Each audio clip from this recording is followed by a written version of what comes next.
చిరదీపం వెలగాలి, కొండల్లో కోయిల పాటలు పాడాలి, పల్లెల్లో అక్షర దీపం వెలగాలి. కోయిలాలో కోయిలా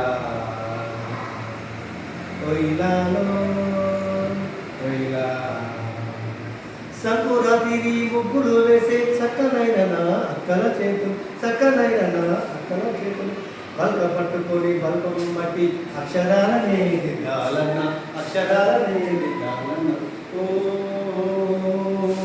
కుండలో కోయిల పాటలు పాడాలి, పల్లెల్లో అక్షర దీపం వెలగాలి, పల్లెల్లో అక్షర దీపం వెలగాలి. ఆలు మొగలు రోజు కూలికి పోతే వచ్చేది 50 రూపాయలమ్మ, వచ్చేది 50 రూపాయలమ్మ. మొగలి సారకు 40 పోతే మిగిలేదే 10 రూపాయలమ్మ, మిగిలేదే 10 రూపాయలమ్మ. ఆ 10తోనే కొట్ట గడవక అప్పుల పాలే అయ్యేనమ్మ, అప్పుల పాలే అయ్యేనమ్మ. గొప్ప కూర్చయి సారా వద్దని జిల్లా కలెక్టర్ను కోరేదమమ్మ, జిల్లా కలెక్టర్ను కోరేదమమ్మ. ఓ కొండల్లో కోయిల పాటలు పాడాలి, పల్లెల్లో అక్షర దీపం వెలగాలి, పల్లెల్లో అక్షర దీపం వెలగాలి.